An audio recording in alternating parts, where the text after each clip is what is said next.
बिहार में कांग्रेस की बुरी हार के बाद राहुल गांधी के जीजा का बड़ा बयान।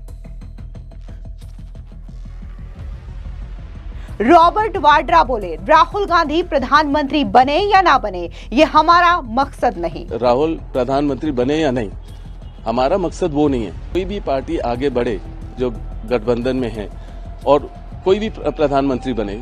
रॉबर्ट वाड्रा ने खुद बताया उनकी और बेटे रेहान की कब होगी राजनीति में एंट्री। रेहान तो अभी 25 साल का है, पर वो अपने काम में लगा हुआ है, अपने जो भी उसका पैशन है, जो भी वो करना चाह रहा है पहले। और रही बात मेरी, मुझे लग रहा है कि अगर मैं आऊंगा तो पहली चीज ये लोग बोलेंगे परिवारवाद, परिपूर्ण। मेरे कहने से नहीं होगा, वो लोग अगर चाहेंगे तभी मैं सक्रिय राजनीति में आऊंगा।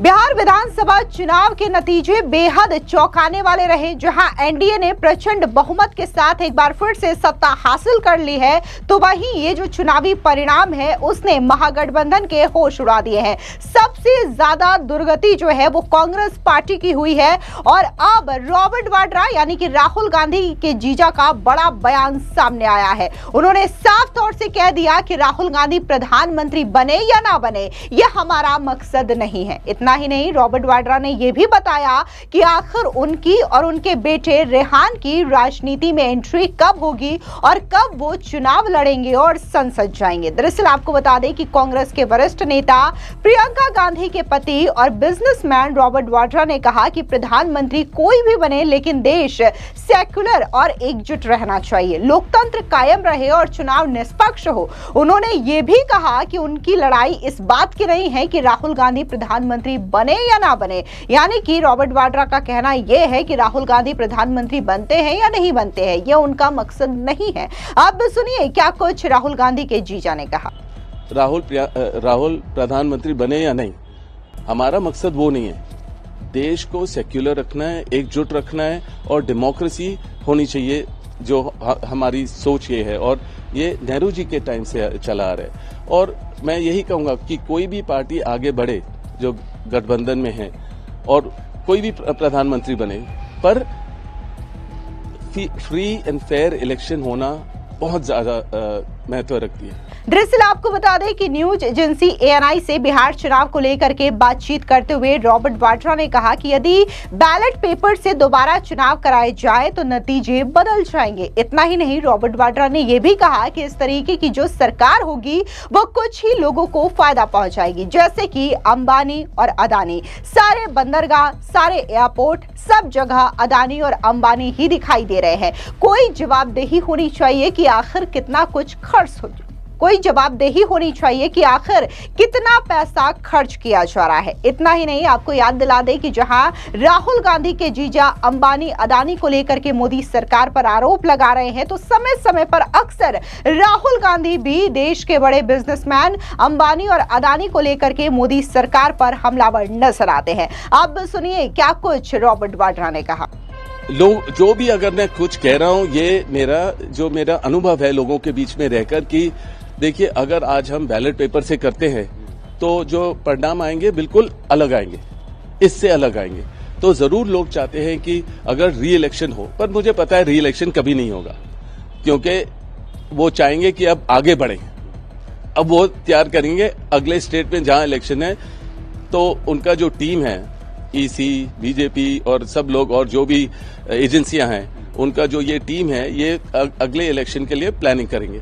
अब ये है जो मैं कह रहा हूं, ये सारा जो मेरा अनुभव है लोगों के बीच में रहकर, और इस तरीके की सरकार जो आगे चलेगी वो खाली कुछ ही लोगों के लिए फायदा होगा, वो जैसे अडानी, अंबानी और अलग अलग लोग हैं। अब ये सारी चीजें मैं एको नहीं कर रहा हूं, ये चीजें हैं जो आपको दिखाई दे रहा है। सारे बंदरगाह, सारे एयरपोर्ट, हर चीज ले लिया है, हर चीज। चाहे महाराष्ट्र जाओ, वहां भी जो अडानी सब जगह दिखाई दे रहे। ये क्या है? ये कोई तरीका थोड़ी ना है। तो कोई अकाउंटेबिलिटी होनी चाहिए कि कितना पैसा खर्चा जा रहा है एक इलेक्शन में। और तो मेरा ये है कि अगर इलेक्शन दोबारा हो बिहार में और बैलेट पेपर के द्वारा हो, तो मुझे लग रहा है बिल्कुल अलग रिजल्ट आएंगे।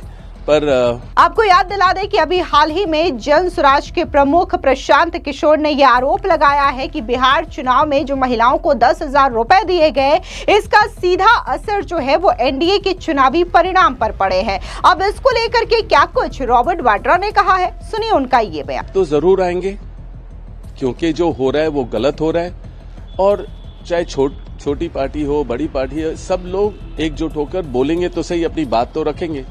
अब मीडिया उसको उठाए या उसको दबाए, वो मीडिया को समझना चाहिए कि वो कितना हानिकारक है जो वो छुपा रहे हैं या दबा रहे हैं देश के लिए। वो आगे जाके पता चलेगा उन्हें कि गलत किया।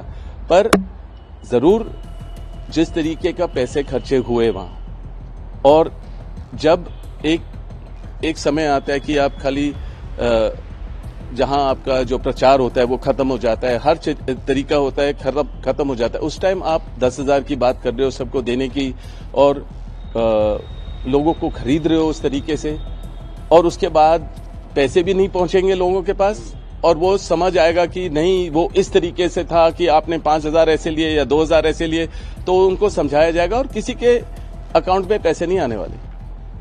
बेरोजगारी आप देख सकते हैं कितनी ज्यादा बेरोजगारी है, देश की स्थिति ठीक नहीं है। आप देखेंगे लोग टूट रहे हैं, लड़ रहे हैं धर्म के माध्यम से, तो देश के स्थिति ठीक नहीं है। और जब तक फ्री फेयर इलेक्शन नहीं होंगे, जब तक जो लोग चाहते हैं वो नहीं होगी, वो सरकार नहीं होगी, तो इस तरीके से चलता रहेगा। एंटी इनकम्बेंसी 20 साल की होती है और उसका भी मतलब कुछ भी नहीं हुआ है। और अब हमारी जो मेरे परिवार की जो आंदोलन करेंगे और लोगों के बीच में रहेंगे, उनके बात बुलंद करेंगे, वो कभी कोई नहीं रोक पाएगा। चाहे आप जितनी भी एजेंसियों को रखो, जितना भी दबाव डालो, हम जरूर जो गलत हो रहा है वो स्पष्ट करेंगे, वो दिखाएंगे, उसको सबूत लाएंगे और आगे लोगों तक लाएंगे। अब लोगों को जागरूक होना है, लोगों को उठ के आना है कि उनकी जो जरूरतें हैं, मैं ये नहीं कहूंगा जैसे नेपाल में हुआ कि लड़ाई झगड़ा हो या मारपीट हो, पर लोग उठ रहे हैं, लोग जुड़ रहे हैं और लोग चाहते हैं कि इलेक्शन जो है गलत हो रहा है और ठीक होकर तभी हर स्टेट में, देश में प्रगति होगी। ऐसा लगता है सर कि राहुल गांधी जी के फॉलोअर बहुत है, सुनने बहुत आते हैं, लेकिन लोग उनको मतलब इम्प्लीमेंट में नहीं ला पाते जो वो कहते हैं। वो इम्प्लीमेंट तब होगा जब मतलब कि उनको इम्प्लीमेंट करने दिया जाएगा ना, जब वो इतने समय से सुबह से शाम तक आते हैं, उनके साथ रहते हैं। जब राहुल ने भारत जोड़ो किया, देश के हर कोने तक पहुंचे, तो उस टाइम लोगों ने समझा कि ऐसा लीडर जो इतने समय तक हमारे बीच में रह सकता है, हमारी मुश्किल समझ सकता है, चल सकता है, इतनी मेहनत कर रहा है, वो देश के लिए ही कर रहा है, अपने लिए नहीं कर रहा है। तो जरूर लोग उनसे मिलने आए, लोग सहमत थे, तेजस्वी से सहमत थे, पर प्रॉब्लम यहाँ है कि इलेक्शन हमारे साथ सहमत नहीं है, वो बीजेपी के साथ सहमत है। तो अब जब तक इलेक्शन कमीशन फेयर नहीं होगा तो कुछ सही नहीं होगा देश में। और ये मैं नहीं कह रहा हूं, ये लोगों की पुकार है, लोगों की सोच है। जहां मैं बाहर हूं, मैं ग्राउंड पे हूं, देश के हर कोने पर हूं और मैं मिल रहा हूं, लोगों से मिल रहा हूं, समझ रहा हूं, तो ये देश की लोगों की पुकार है जो मैं बुलंद कर रहा हूं। एक लास्ट क्वेश्चन, लालू यादव जी के घर में भी जो है उनके मतभेद हो गए, बेटी घर से छोड़ के चली गई इलेक्शन के बाद में। अब देखिए, वो उनके परिवार का मामला है। मैं यही चाहूंगा कि वो सुख शांति से एकजुट होकर जिए, क्योंकि सबसे जरूरी है अपने परिवार इकट्ठा हो, एक हो। अब इलेक्शन जीते या हारे वो अलग चीज है, परिवार का प्यार और एकजुट होना सबसे ज्यादा जरूरी है। आप जितने भी हमारे प्रेशर डालोगे मेरे ऊपर, मेरे परिवार पर, हम एकजुट हैं हमेशा और देश के लिए लड़ते रहेंगे, चाहे पार्लियामेंट में हो या बाहर हो, हम देश के लिए सेवा करते रहेंगे और लड़ते रहेंगे। धन्यवाद।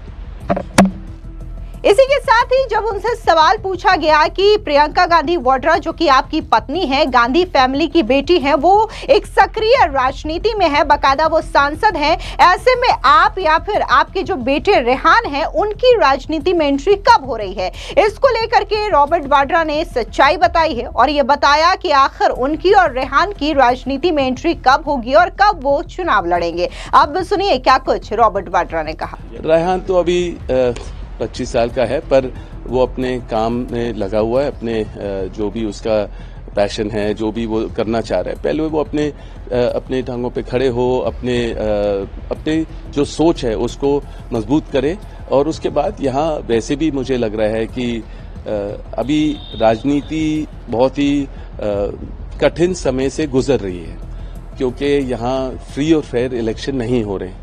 तो इस समय रेहान को राजनीति में डालना मेरे ख्याल से सही नहीं होगा, पर क्योंकि हमारे परिवार में उन्होंने देखा है कि इंडिपेंडेंस टाइम से कि गांधी परिवार, नेहरू परिवार पूरा जितनी मेहनत की है कि देश के प्रगति के लिए, देश को एकजुट होने में, तो उन्होंने सीखा है, रेहान ने सीखा है और मुश्किल टाइम में भी देखा है कि जिस तरीके से बेबुनियाद इल्जाम लगा के बीजेपी की सरकार ने एजेंसियों का दुरुपयोग किया और मेरे ऊपर वार किया, तो उन्होंने अपना देखा कि मुश्किल का दौर था पिछले 10 साल में, तो उन्होंने दोनों तरफ देखा है राजनीति का और जरूर सीखा है। और रही बात मेरी, मुझे लग रहा है कि अगर मैं आऊंगा तो पहली चीज ये लोग बोलेंगे परिवारवाद का उठाएंगे, पर मुझे लग रहा है कि लोगों की मांगे होंगी, लोगों की जरूरतें होंगी, तो जरूर मेरे कहने से नहीं होगा, वो लोग अगर चाहेंगे तभी मैं सक्रिय राजनीति में आऊंगा। पर जब आप इस परिवार से जुड़े हो तो आपको जरूर एक राजनीतिक तौर तरीके से ही देखा जाता है, महसूस किया जाता है और हर कदम आपको सोच के लेना पड़ता है कि क्योंकि आप देखेंगे बीजेपी ने जब भी कोई इलेक्शन होता है तो मेरा नाम इस्तेमाल किया जाता है, तो हर चीज मेरे को सोच के करना पड़ता है, क्योंकि मुझे पता है ये लोग देखते हैं कि कुछ भी सही हो या गलत वो बाहर करेंगे। तो पर मैं अपने धार्मिक दौरे के द्वारा, सेवा के द्वारा बहुत बड़े तादाद में पूरे देश के लोगों से मिलता हूं। जो भी मुश्किलें हैं वो मैं उनको मेहनत करता हूं, जो भी उनका समाधान ढूंढ सकता हूं मैं ढूंढता हूं। पर हाँ, लोगों को लगता है कि बड़े पैमाने पे अगर मैं राजनीति में हूँगा और अगर मैं पार्लियामेंट में हूँगा तो मैं उनकी बातें और बुलंद कर पाऊंगा।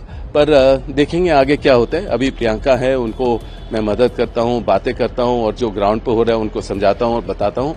तो परिवार में ही है सब। राहुल जी, दरअसल आपको बता दें कि राहुल गांधी के जो जीजा है रॉबर्ट वाड्रा, वो एक बिजनेसमैन है, लेकिन अक्सर चुनावों के दौरान रॉबर्ट वाड्रा को लेकर के बीजेपी हमलावर रही है और ये आरोप समय समय पर रॉबर्ट वाड्रा पर लगते रहे हैं कि जब रॉबर्ट वाड्रा गांधी परिवार का हिस्सा नहीं थे, यानी कि प्रियंका गांधी वाड्रा से जब उनकी शादी नहीं हुई थी, तो वो इतने सफल बिजनेसमैन नहीं। जब वो गांधी फैमिली से जुड़ते हैं, उनकी शादी प्रियंका गांधी वाड्रा से होती है, तो अचानक उनकी संपत्ति बढ़ गई। इतना ही नहीं, आरोप तो ये भी लगते हैं कि हरियाणा में जब कांग्रेस की सरकार थी तब बकायदा वहां पर जमीनें हड़पी गई, जहां हुड्डा सरकार पर यह आरोप लगते हैं कि उन्होंने किसानों की बहुत सारी जमीनें हड़पी है। तो यही जो आरोप है वो बीजेपी समय समय पर रॉबर्ट वाड्रा पर लगाती रही है कि उन्होंने भी हरियाणा में खास तौर से किसानों की जमीन हड़पी है और इसी की बदौलत रॉबर्ट वाड्रा आज एक बड़े कारोबारी हैं और उनके पास अरबों की संपत्ति है। लेकिन जिस तरीके से बिहार में कांग्रेस की दुर्गति हुई है, इसको लेकर के रॉबर्ट वाड्रा का कहना है कि अगर बैलेट पेपर से चुनाव हो तो परिणाम बदल सकते हैं। इससे पहले भी उन्होंने चुनाव आयोग पर आरोप लगाए, जहां पर उन्होंने ये कहा कि चुनाव आयोग ने बीजेपी के साथ मिलकर के ये चुनाव लड़ा है। फिलहाल इस पूरी खबर पर आपकी क्या राय है, कमेंट सेक्शन में जरूर बताएं। धन्यवाद।